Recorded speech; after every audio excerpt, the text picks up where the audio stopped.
संबंध। पूर्व श्लोक में जिस बुद्धि के आश्रय की बात बताई, अब आगे के 50वें श्लोक में उसी बुद्धि के आश्रय का फल बताते हैं।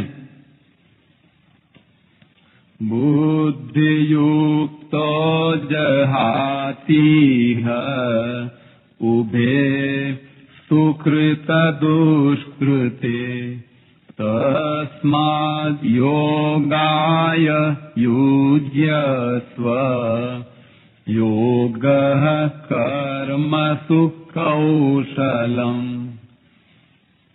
बुद्धि से यानी समता से युक्त मनुष्य यहाँ जीवित अवस्था में ही पुण्य और पाप दोनों का त्याग कर देता है। अतः तू योग में अर्थात समता में लग जा, क्योंकि योग ही कर्मों में कुशलता है। व्याख्या। बुद्धि युक्तो जहातीह उभे सुकृत दुष्कृते। समता युक्त मनुष्य जीवित अवस्था में ही पुण्य पाप का त्याग कर देता है, अर्थात उसको पुण्य पाप नहीं लगते, वह उनसे रहित हो जाता है। जैसे संसार में पुण्य पाप होते ही रहते हैं, पर सर्वव्यापी परमात्मा को वे पुण्य पाप नहीं लगते, ऐसे ही जो समता में निरंतर स्थित रहता है उसको पुण्य पाप नहीं लगते। समता एक ऐसी विद्या है जिससे मनुष्य संसार में रहता हुआ ही संसार से सर्वथा निर्लिप्त रह सकता है। जैसे कमल का पत्ता जल से ही उत्पन्न होता है और जल में ही रहता है, पर वह जल से लिप्त नहीं होता, ऐसे ही समता युक्त पुरुष संसार में रहते हुए भी संसार से निर्लिप्त रहता है। पुण्य पाप उसका स्पर्श नहीं करते, अर्थात वह पुण्य पाप से असंग हो जाता है। वास्तव में यह स्वयं चेतन स्वरूप पुण्य पाप से रहित है ही। केवल असत पदार्थों शरीर आदि के साथ संबंध जोड़ने से ही पुण्य पाप लगते हैं। अगर यह असत पदार्थों के साथ संबंध न जोड़े तो यह आकाश की तरह निर्लिप्त रहेगा, इसको पुण्य पाप नहीं लगेंगे। तस्माद् योगाय युज्यस्व। इसलिए तुम योग में लग जाओ, अर्थात निरंतर समता में स्थित रहो। वास्तव में समता तुम्हारा स्वरूप है, अतः तुम नित्य निरंतर समता में ही स्थित रहते हो। केवल राग द्वेष के कारण तुम्हारे को उस समता का अनुभव नहीं हो रहा है। अगर तुम हरदम समता में स्थित न रहते तो सुख और दुख का ज्ञान तुम्हें कैसे होता, क्योंकि ये दोनों ही अलग अलग हैं। जब इन दोनों का तुम्हें ज्ञान होता है तो तुम इनके आने जाने में सदा सम रूप से रहते हो। इसी समता का तुम अनुभव करो। योगः कर्मसु कौशलम। कर्मों में योग ही कुशलता है, अर्थात कर्मों की सिद्धि असिद्धि में और उन कर्मों के फल की प्राप्ति अप्राप्ति में सम रहना ही कर्मों में कुशलता है। उत्पत्ति विनाशशील कर्मों में योग के सिवाय दूसरी कोई महत्व की चीज नहीं है। इन पदों में भगवान ने योग की परिभाषा नहीं बताई है, प्रत्युत योग की महिमा बताई है। अगर इन पदों का अर्थ कर्मों में कुशलता ही योग है ऐसा किया जाए तो क्या आपत्ति है। अगर ऐसा अर्थ किया जाएगा तो जो बड़ी कुशलता से सावधानी पूर्वक चोरी करता है उसका वह चोरी रूप कर्म भी योग हो जाएगा। अतः ऐसा अर्थ करना अनुचित है। कोई कह सकता है कि हम तो विहित कर्मों को ही कुशलता पूर्वक करने का नाम योग मानते हैं, परंतु ऐसा मानने से मनुष्य कुशलता पूर्वक सांगोपांग किए गए कर्मों के फल में बंध जाएगा, जिससे उसकी स्थिति समता में नहीं रहेगी। अतः यहाँ कर्मों में योग ही कुशलता है, ऐसा अर्थ लेना ही उचित है। कारण कि कर्मों को करते हुए भी जिसके अंतःकरण में समता रहती है वह कर्म और उनके फल से बंधेगा नहीं, इसलिए उत्पत्ति विनाशशील कर्मों को करते हुए सम रहना ही कुशलता है, बुद्धिमानी है। दूसरी बात, पीछे के 2 श्लोकों में तथा इस श्लोक के पूर्वार्ध में भी योग यानी समता का ही प्रसंग है, कुशलता का प्रसंग ही नहीं है। इसलिए भी कर्मों में योग ही कुशलता है, यह अर्थ लेना प्रसंग के अनुसार युक्ति युक्त है। परिशिष्ट भाव। इस श्लोक में आए योगः कर्मसु कौशलम पदों पर विचार करें तो इनके 2 अर्थ लिए जा सकते हैं। कर्मसु कौशलम योगः अर्थात कर्मों में कुशलता ही योग है। कर्मसु योगः कौशलम अर्थात कर्मों में योग ही कुशलता है। अगर पहला अर्थ लिया जाए कि कर्मों में कुशलता ही योग है, तो जो बड़ी कुशलता से सावधानी से चोरी ठगी आदि कर्म करता है उसका कर्म योग हो जाएगा, परंतु ऐसा मानना उचित नहीं है। और यहाँ निषिद्ध कर्मों का प्रसंग भी नहीं है। अगर यहाँ शुभ कर्मों को ही कुशलता पूर्वक करने का नाम योग माने तो मनुष्य कुशलता पूर्वक सांगोपांग किए हुए शुभ कर्मों के फल से बंध जाएगा।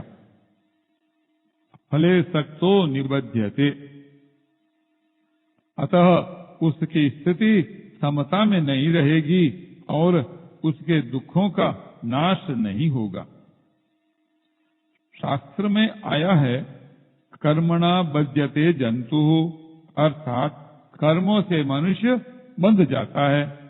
अतः जो कर्म स्वभाव से ही मनुष्य को बांधने वाले हैं वे ही मुक्ति देने वाले हो जाएं, यही वास्तव में कर्मों में कुशलता है। मुक्ति योग से होती है, समता से होती है, कर्मों में कुशलता से नहीं। योग का समता का आदि और अंत नहीं होता, परंतु कर्म कितने ही बढ़िया हों उनका आरंभ तथा अंत होता है और उनके फल का भी संयोग तथा वियोग होता है। जिसका आरंभ और अंत संयोग तथा वियोग होता है उसके द्वारा मुक्ति की प्राप्ति कैसे होगी? नाशवान के द्वारा अविनाशी की प्राप्ति कैसे होगी? समता तो परमात्मा का स्वरूप है। निर्दोषम ही समम ब्रह्म, अतः महत्व योग का है, कर्मों का नहीं। अगर पहला अर्थ ही ठीक माना जाए तो भी कुशलता के अंतर्गत समता निष्काम भाव को ही लेना पड़ेगा। अगर कर्मों में कुशलता ही योग है तो कुशलता क्या है? इसके उत्तर में यह कहना ही पड़ेगा कि योग समता ही कुशलता है।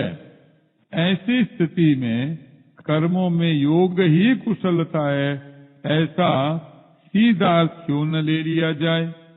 जब योगः कर्मसु कौशलम पदों में योग शब्द आया ही है तो फिर कुशलता का अर्थ योग लेने की जरूरत ही नहीं है। अगर प्रकरण पर विचार करें तो योग समता का ही प्रकरण चल रहा है, कर्मों की कुशलता का नहीं। भगवान समत्वम योग उच्यते कहकर योग की परिभाषा भी बता चुके हैं। अतः इस प्रकरण में योग ही विधेय है, कर्मों में कुशलता विधेय नहीं है। योग ही कर्मों में कुशलता है, अर्थात कर्मों को करते हुए हृदय में समता रहे, राग द्वेष न रहे, यही कर्मों में कुशलता है। इसलिए योगः कर्मसु कौशलम यह योग की परिभाषा नहीं है, प्रत्युत योग की महिमा है। इसी 50वें श्लोक के पूर्वार्ध में भगवान ने कहा है कि समता से युक्त मनुष्य पुण्य और पाप दोनों से रहित हो जाता है। अगर मनुष्य पुण्य और पाप दोनों से रहित हो जाए तो फिर कौन सा कर्म कुशलता से किया जाएगा? अतः पुण्य और पाप से रहित होने का यह अर्थ नहीं है कि वह कोई भी क्रिया नहीं करता, क्योंकि कोई भी मनुष्य किसी भी अवस्था में क्षण मात्र भी कर्म किए बिना नहीं रह सकता। अतः यहाँ पुण्य और पाप दोनों से रहित होने का अर्थ है उनके फल से रहित होना, मुक्त होना।